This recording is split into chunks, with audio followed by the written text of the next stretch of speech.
Ma'am, I don't think any black woman can afford anything here. You might want to check the used car lot down the street. The words hung in the air like smog, thick, ugly, and suffocating. Maya paused, one foot still on the glossy showroom tile. She slowly turned toward the young salesman who had said it, his smug grin barely concealing the casual cruelty laced in his voice. Around them, laughter from the sales desk died down into awkward silence, as if the room itself realized something had shifted. She didn't flinch. She didn't raise her voice. She simply looked at him with a calm that rattled louder than any outburst ever could. What he didn't know was that her name was on every car title in that building. What he didn't know was that he had just insulted the woman who owned the dealership. Ma'am, I don't think any black woman can afford anything here. You might want to check the used car lot down the street. The words hit the air like a match in a gas leak, fast, foolish, and about to explode.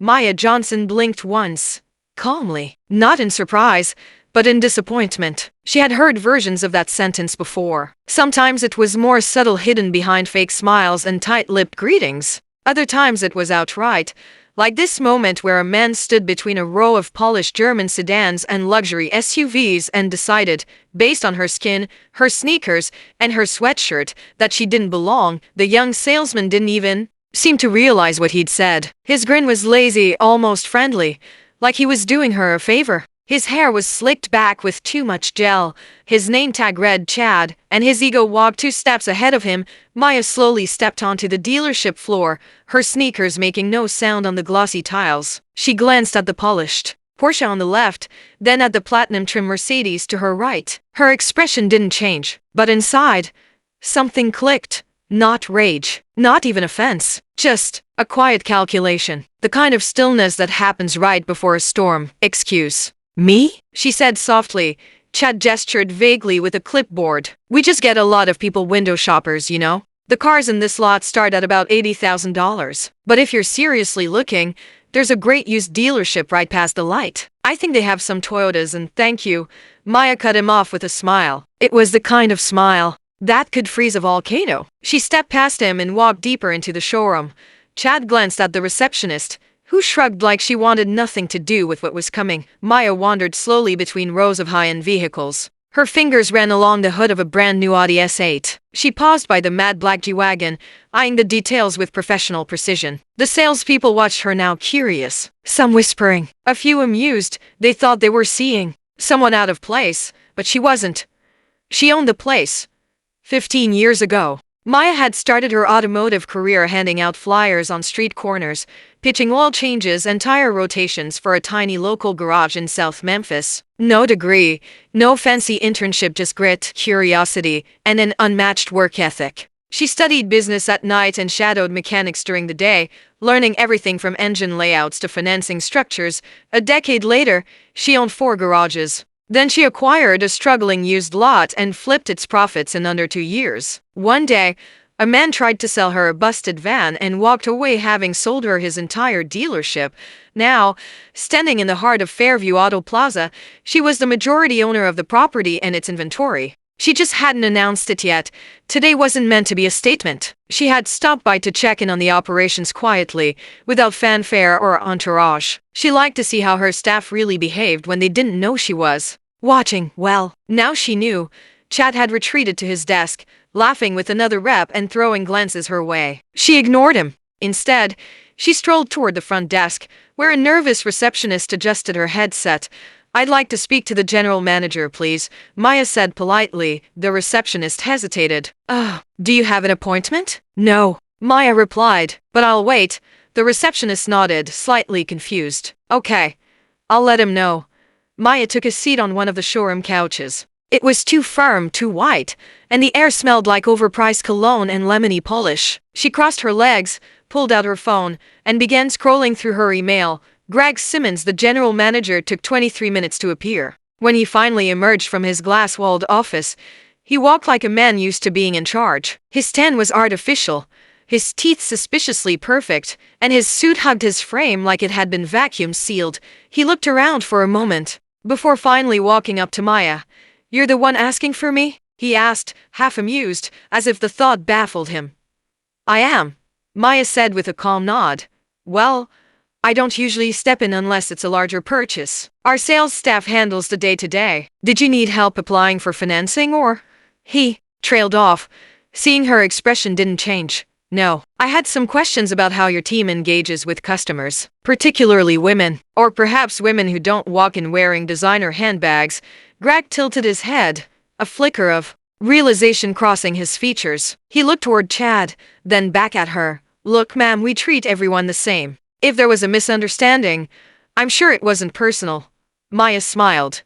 Oh, it was personal. But it's also a business issue. Because if your team misjudges me, they're misjudging hundreds of paying customers. Greg straightened up, his voice defensive now. Look, I've been in this business for 20 years. You don't know how many people come in here pretending to buy just to sit in the cars. We have to filter. You're filtering the wrong way, Maya interrupted. And I think you just made the biggest mistake of your career. She stood, tall and composed.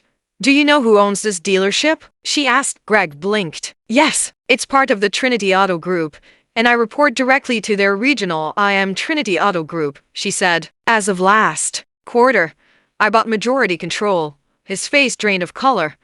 I've spent the last 6 months quietly auditing all the locations under the group. I wanted to see who treats every customer with respect and who doesn't. Maya pulled her phone from her pocket and made a single call. Denise. Yes, I'm here now. Send the updated ownership letter to the internal directory and flag this location. We'll be doing a full staff review by end of week. Yes. HR2. Greg opened his mouth, but no words came out. Maya turned back to him. Not angry, just tired. I didn't come here today to teach a lesson, but it seems I have to. She walked past him toward the exit, her sneakers squeaking softly as she went. Before pushing the glass door open, she looked over her shoulder and said, next time a black woman walks in to buy a car, don't point her to the used lot. She might just own the building you're standing in. Then she was gone.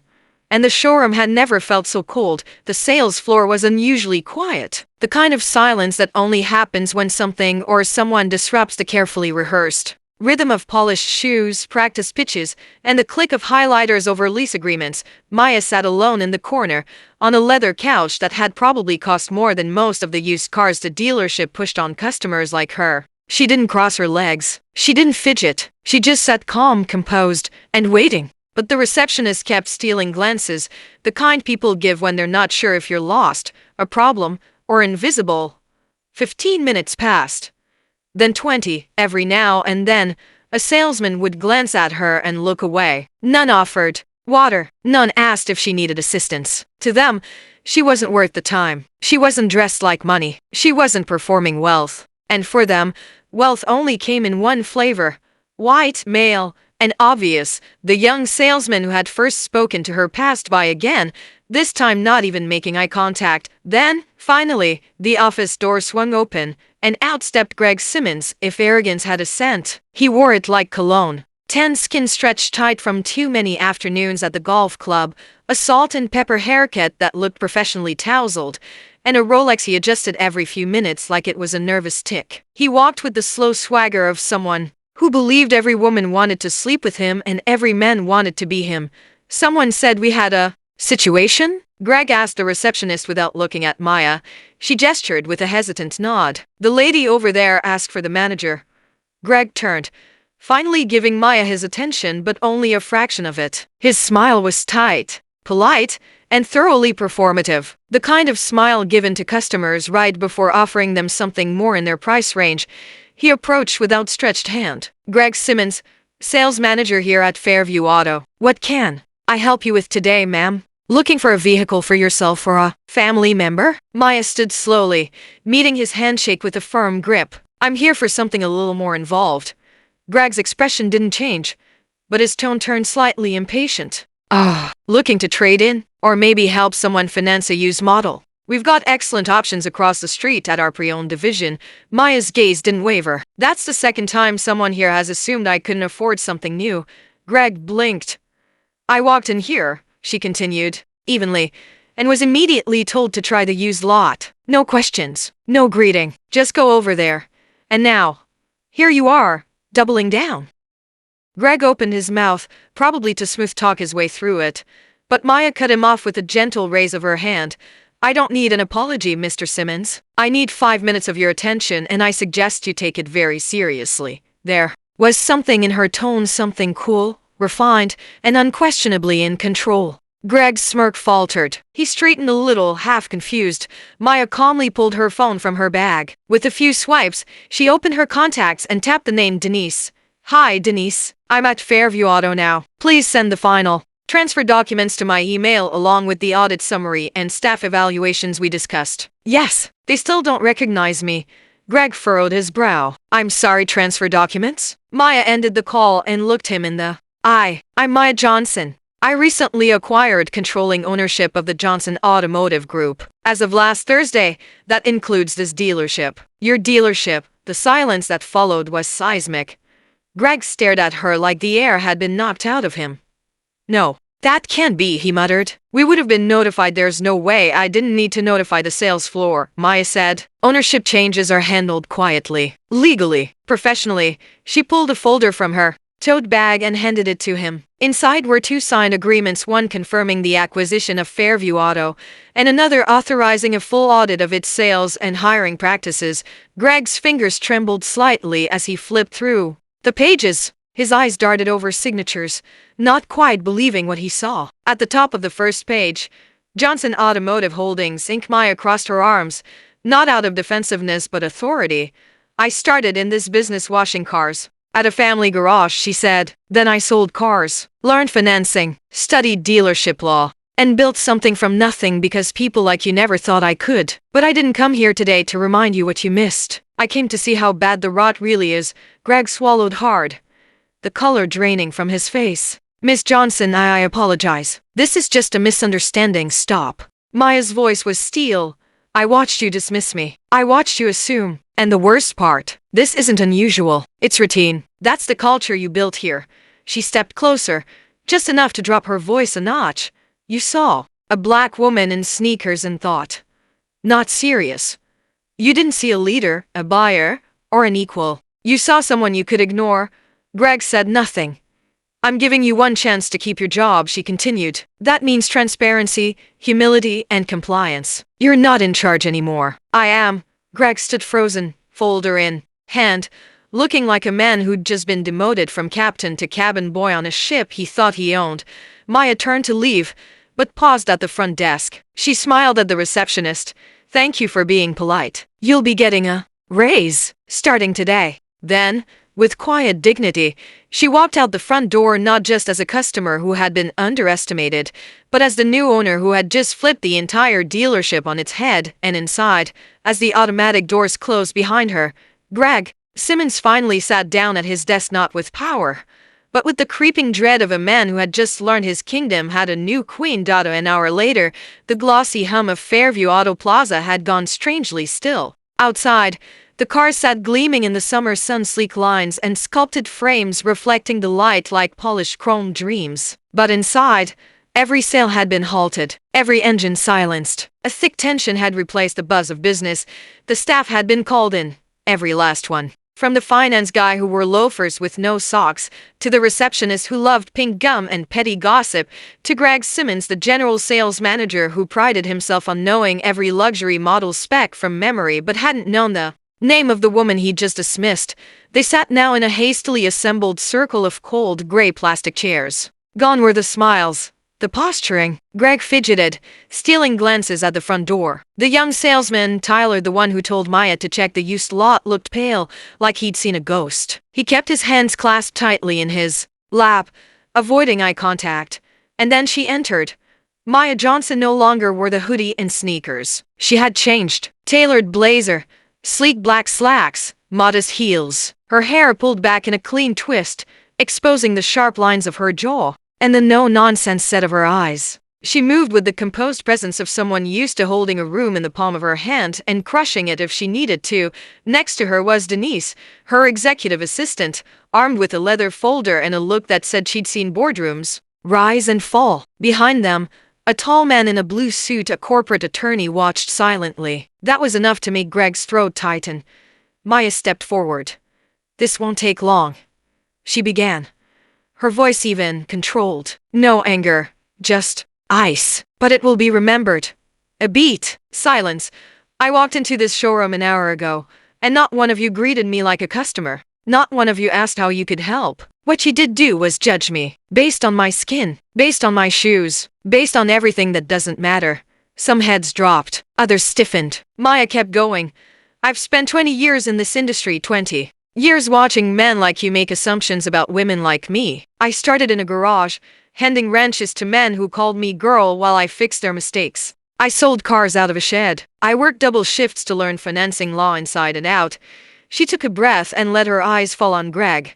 And now, I own this place. As of last week, Fairview Auto Plaza is under new ownership. My ownership. The words landed like a thunderclap. Greg's eyes bulged. Tyler's jaw dropped open. I didn't come in for a car today, she continued. I came to see how my team treats people. And you all failed. Spectacularly.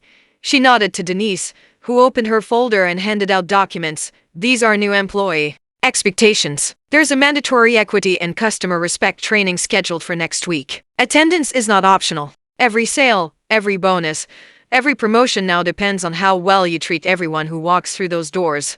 Her tone sharpened. If you can't get that right, you don't belong here. Greg stood up, trying to salvage his pride. Miss Johnson, Maya, I didn't know. Had I known who you were, that's the point. She cut in, her voice quiet but firm. You shouldn't have to know who someone is to treat them with respect. He froze, lips parted. Silence again.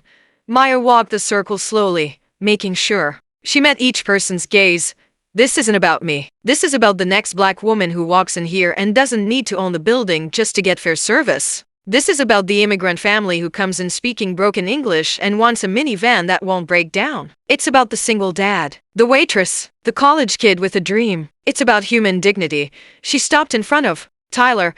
You in particular, owe me a public apology. And then we'll see if you're capable of learning. If not, we'll replace you with someone who understands the value of humility. He swallowed hard and nodded. I'm sorry, Miss Johnson. I was out of line.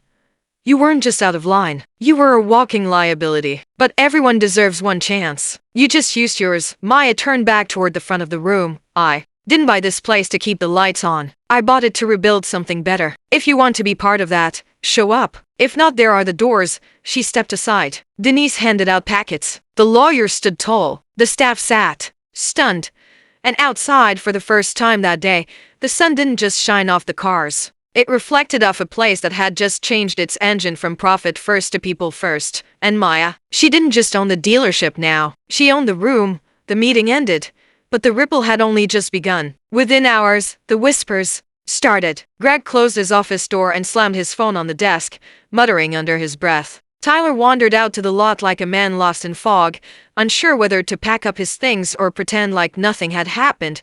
Some staff rallied behind Maya instantly. Evelyn from finance walked up to her office and knocked gently, her expression soft. I'm glad you bought this place, she said. It's about time somebody did. But others weren't ready. You believe this? Ron, the inventory manager, grumbled over lunch in the break room. She walks in once, flips the place upside down, and we're supposed to bow down? Marla, the receptionist, blew a pink bubble and let it pop. She owns the place now, Ron. You might want to rethink your tone. Doesn't mean she knows the business, he snapped. She may have money, but that doesn't mean she gets us. It wasn't just Ron. Anonymous messages floated around, some passive-aggressive, others veiled with coded language. One email to the group thread read, "Guess we're selling feelings now instead of cars." Maya knew. She read everyone. She watched carefully. She let it play out, for a time, and then came the Friday staff meeting. Again, everyone sat in the gray plastic chairs.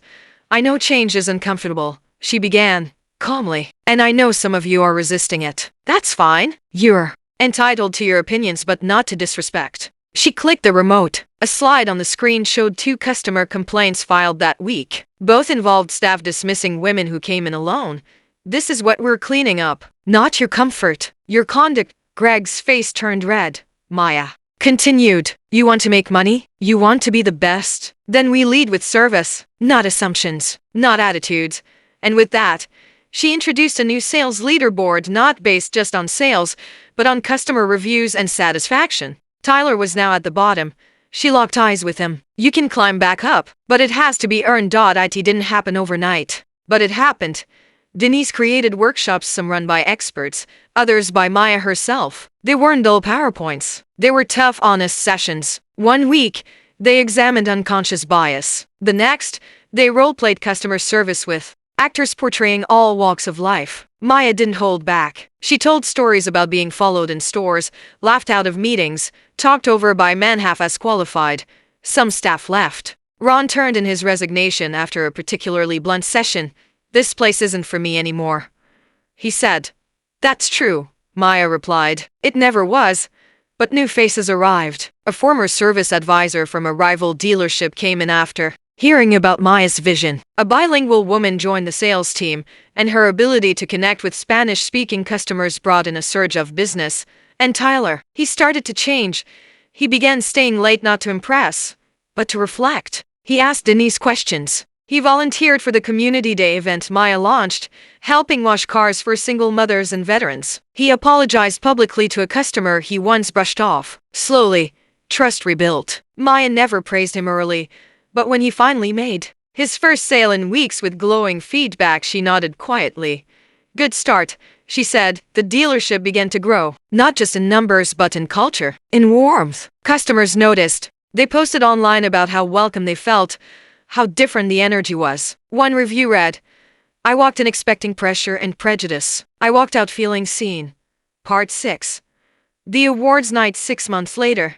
Fairview Auto Plaza didn't look like the same place. The showroom gleamed not from polish but pride. The team was smaller but stronger. And that night, at the State Dealer Awards, Maya stood in a long silver gown under the stage lights, holding a crystal plaque that read, "Community Dealership of the Year." The MC beamed. Fairview Auto has undergone one of the most inspiring transformations in the state, led by one woman who refused to be underestimated. As Maya took the mic, she scanned the crowd. Her staff was seated at a table near the front, Tyler among them, clapping hard, a little teary-eyed. "This isn't about me," she began. "It's about what happens when you stop letting assumptions drive your decisions and let purpose take the wheel." The audience stood in ovation. Later that night, back at the dealership, Maya unlocked her office. She slipped off her heels and sank into her chair, the plaque sitting quietly beside her. Denise peeked in. "It's done." Maya smiled. "No," she said. "It's just beginning." Out in the showroom, the lights dimmed. But behind the glass, in the reflection of every polished hood and windshield, Maya could see what they had built, something that ran on. More than gas and money. It ran on dignity, on resilience, on justice served with a quiet smile. And this time, nobody would be sent to the used lot down the street.